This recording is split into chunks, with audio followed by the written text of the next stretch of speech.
कहते हैं कि भाष्यते सर्ववेदेषु गीते नारदादिवि, यानी कि जो समस्त वेदों का, शास्त्रों का सार है, जिसमें से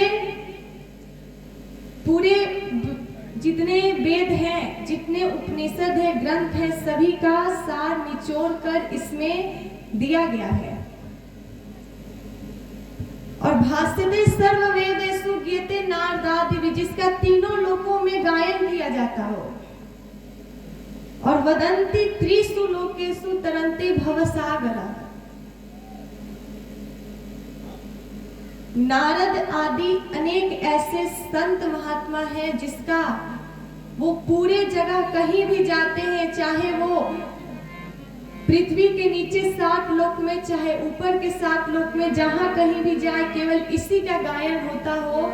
और तरन्ति भवसागर, जो इस भव सागर से हमें तार देता है, वही है श्रीमद् भागवत कथा, वही है भागवत, जिसका अर्थ यही हुआ। जब श्री वेद व्यास जी ने भागवत की रचना की थी तो वो सर्वप्रथम ले गए थे भगवान के पास। कहा, प्रभु देखिए मैंने आपकी कथा को लिखा है, इसमें जो जो भी आपने चरित्र किया है वो सब कुछ इसमें निरूपण किया गया है, सब कुछ इसमें लिखा गया है, मैंने इसकी रचना की है, अब आप ही बताइए अब हम इसका क्या नाम रखें।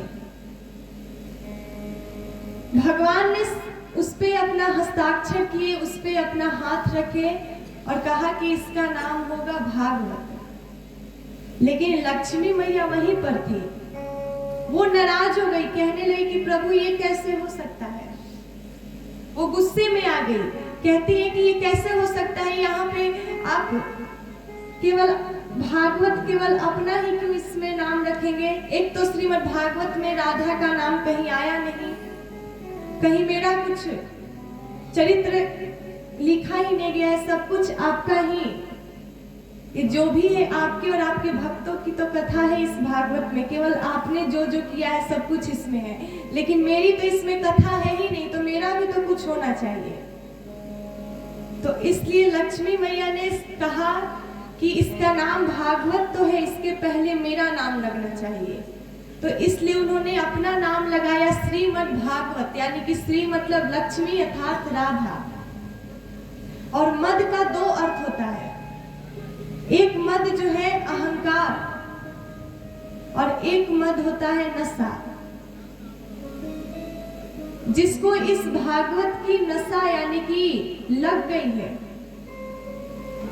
जो अहंकार को समाप्त करके जो भगवत भक्ति की नशा लग जाए, वही है श्रीमद् भागवत की कथा। केवल इसमें जो है, जो भी इसको सुने उसके ऊपर केवल ऐसी भगवान की कृपा बरसे, ऐसी भगवान की कृपा बरसे कि वो इधर उधर की व्यर्थ कामों में, यानी कि फालतू गलत कामों में नशा करने के बजाय केवल इसी कथा में, इसी भगवत भक्ति में अपना नशा करे, यही बताया गया है श्रीमद् भागवत में। तो आइए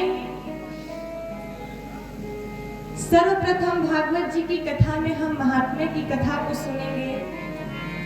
महात्म्य मतलब होता है महिमा। कोई भी आप अगर कोई भी व्यक्ति के पास जाएंगे, उनसे लगाव करेंगे, संबंध बनाएंगे, तो पहले आप उसके बारे में जानते हैं कि वो कैसा है, वो कहाँ रहता है, क्या करता है, उसके बारे में सब कुछ। किसी लड़के और लड़की का शादी भी ठीक करने माता पिता जाते हैं, लड़की के लिए रिश्ता ढूंढने जाते हैं, तो पहले उस लड़के के बारे में पता लगाया जाता है कि वो लड़का क्या करता है, कैसे रहता है, उसके घर वाले कैसे हैं, सब कुछ पता करना होता है। यही है महिमा की भगवान को भी जानने के लिए, इस भागवत की कथा को सुनने के लिए पहले इसकी महिमा को जानना पड़ेगा कि इसको सुनने से क्या मिलता है, क्या प्राप्त होता है, इसका रहस्य क्या है। तो इसलिए सर्वप्रथम भागवत में इसकी महात्म्य की कथा बताई गई, यानी कि इसकी महिमा बताई गई है। और सर्वप्रथम महात्म्य में 2 कथा आता है,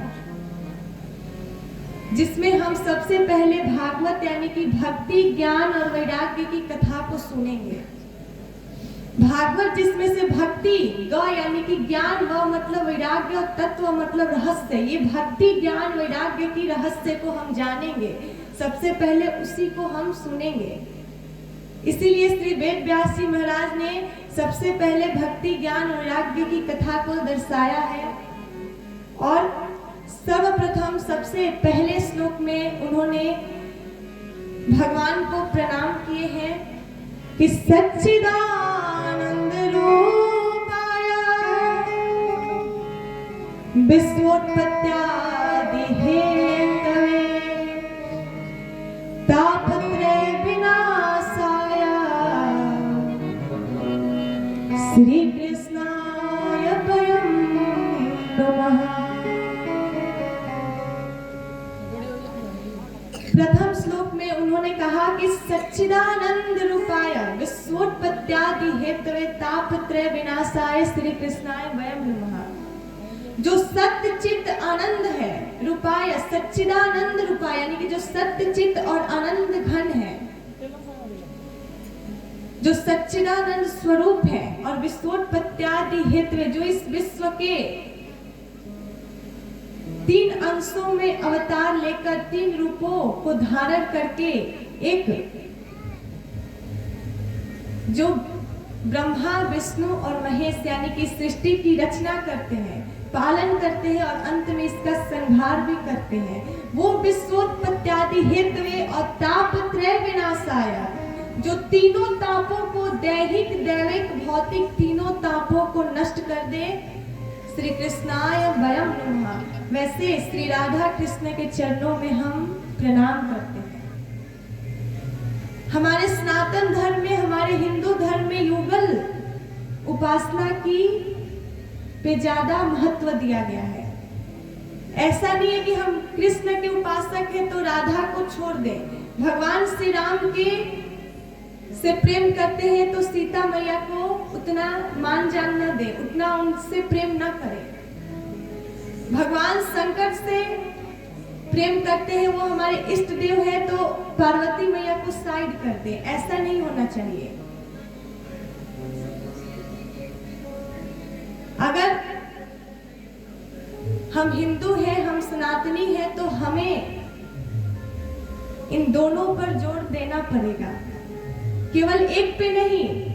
अगर केवल आप राम जी की उपासना करेंगे, केवल कृष्ण जी से प्रेम करेंगे तो व्यर्थ हो गया। चाहे वो आपकी भक्ति को लेंगे ही नहीं, वो आपकी पूजा पाठ को लेंगे ही नहीं, जब तक उनकी अर्धांगिनी, उनकी आह्लादनी शक्ति कुछ, जब से आप उनसे प्रेम नहीं करेंगे, तब से चाहे वो राधा हो, चाहे वो कृष्ण हो, चाहे वो राम हो, चाहे वो शिव हो, कोई आपको नहीं अपनाएगा।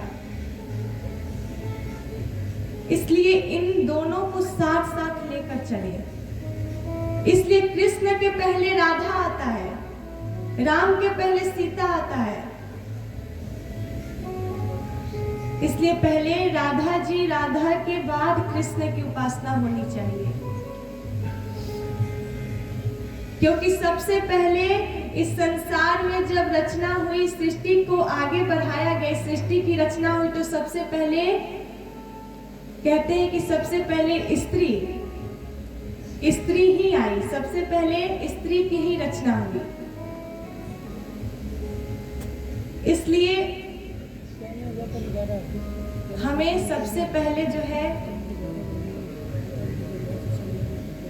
राधा और तब कृष्ण को ही, इसलिए यहाँ पे वेद व्यास जी महाराज ने पहले श्लोक में उन्होंने गुप्त रूप से छुपा कर लिखा है श्री कृष्णाय वयं नमः। केवल श्री सुखदेव जी ने जब भी राजा परीक्षित को कथा सुनाई है तो उन्होंने राधा का नाम नहीं लिया है। क्यों नहीं लिया है? इसलिए नहीं लिया है कि अगर वो राधा का नाम लेते तो उन्हें 6 महीने की समाधि लग जाती, तो भला वो परीक्षित को कैसे कथा सुना पाते। और परीक्षित जी महाराज को 7 दिन में ही कथा सुनना था और उनको मुक्ति पाना था। और अगर नहीं सुना पाते तो कैसे राजा परीक्षित की सदगति होती।